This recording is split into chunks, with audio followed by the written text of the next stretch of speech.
இப்போ தமிழகத்தை ஆளுகிற டிவிகே அரசு சட்டசபையை நேரலையை கொண்டாந்துட்டாங்க.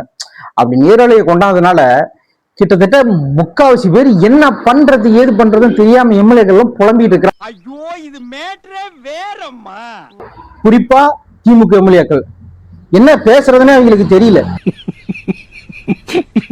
ஏன்னா எது பேசினாலும் உடனே அது ரீல்ஸா வெளியே வந்துருது.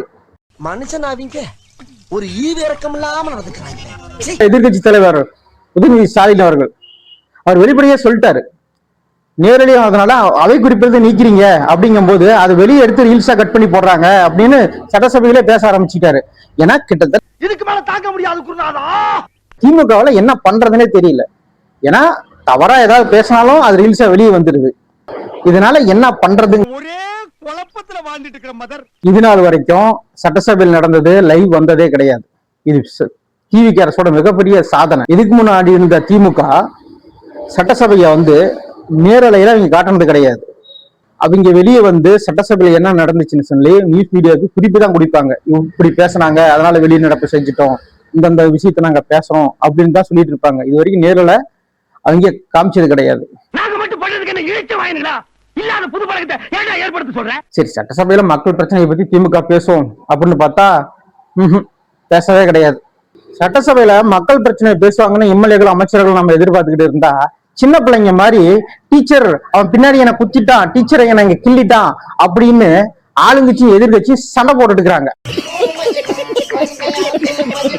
அதுல குறிப்பா அமைச்சர் நிர்மல்குமார் அவர்கள் செந்தில் பாலாஜி அவர்களை கரூர் கம்பெனிக்காரன் சொன்ன உடனே தவறுதலா சொல்லிட்ட அப்படின்னு சொல்லி மழுப்ப ஆரம்பிச்சார்.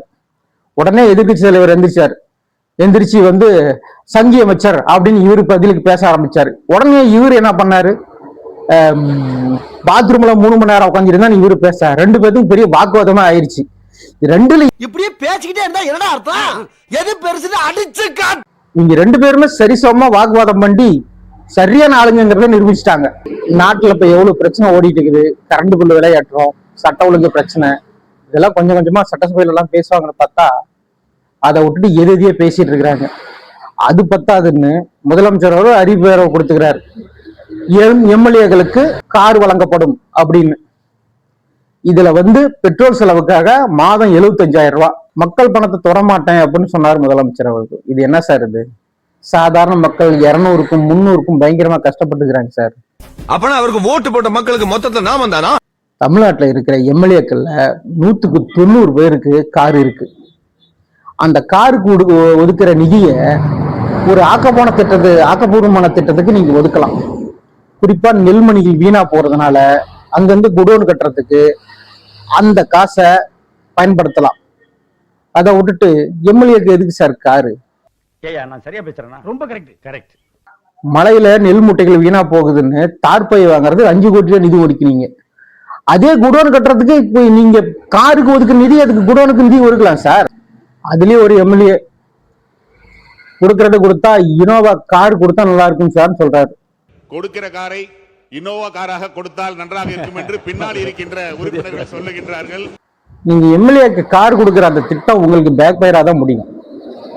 ஏன்னா மக்கள் அதை இப்ப சட்டசபையில் நடக்கிற லைவ் எல்லாம் மக்கள் பார்த்துக்கிட்டு தான் இருக்கிறாங்க. கிட்டத்தட்ட 8 மணி நேரம் லைவ் ஓடனாலும் அந்த 8 மணி நேரத்தையும் உட்காந்து பார்த்துட்டு தான் இருக்கிறாங்க. இது கண்டிப்பா மக்களிடையே கொஞ்சம் ஒரு அதிருப்தியா ஏற்படுத்தும். சாதாரண மக்கள் ஒரு 300ல இருந்து ஒரு 500 ரூபாய் சம்பாதிக்கிறது அவளுக்கு கஷ்டப்பட்டுக்கிறாங்க. ஏன்னா எம்எல்ஏக்கள் அதாவது 90% எம்எல்ஏக்கள் அவங்களுக்கு கார் இருக்கு. 10% எம்எல்ஏக்கு மட்டும் தான் அந்த கார் இல்லை. அவங்களுக்கு கார் இல்லாத எம்எல்ஏக்கள் நீங்க கார் கொடுக்கலாம். கார் இருக்கிற எம்எல்ஏக்கு கார் தேவையில்லை. அந்த நிதியை நீங்க அதுக்கு ஒதுக்குற நிதியை நீ சேமிப்பு கணக்கு கட்டுறதுக்கு தாராளமா அது பண்ணலாம். இது மக்கள் மத்தியில வரவேற்பு பெறும். ஆனா நீ சொன்னா கேட்க மாட்டியே. இவ்வளவு காரசாரமா விவாதம் நடந்துட்டு இருக்கு. இதுல அமைச்சர் துஷியானந்த் அவர்கள் என்ன பேசுறாரு, முதல்வரோட போட்டோ, அதாவது சர்க்கார் படத்தில் நடிக்கும் போது அதிமுகவிங்க அவரோட போட்டோ, விஜயோட போட்டோ கிழிச்சதுனாலதான் 2021 அதிமுக ஆட்சிக்கு வரல அப்படின்னு பேசுகிறாரு.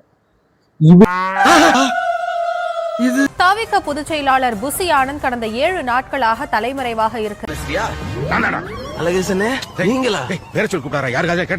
2021 அப்புறம் அதிமுக ஆட்சி இருந்ததுக்கு மெயின் காரணம் 10 வருஷம் ஆட்சி நடத்திட்டாங்க. அதனால வேற கட்சிக்கு திமுகவுக்கு நான் வாய்ப்பு கொடுக்கணும் தான் மக்கள் ஓட்டு போட்டாங்க. அதிமுக வேண்டான்னு கிடையாது.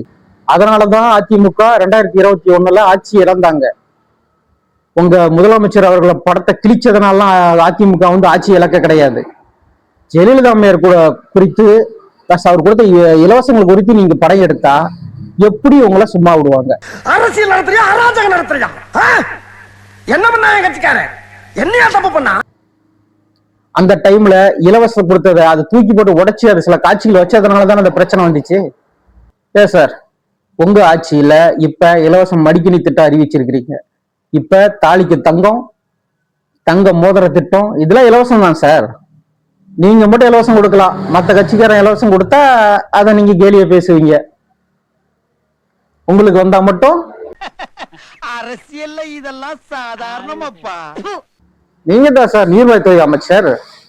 மேகதாதுல கர்நாடகா அணை கட்டுறதுக்கு அதை சுத்தி இருக்கிற 9 லட்சம் மரங்களை வெட்டிட்டாங்க சார். அவங்க அணை கட்டுற தீவிர முயற்சியில் இருக்கிறாங்க.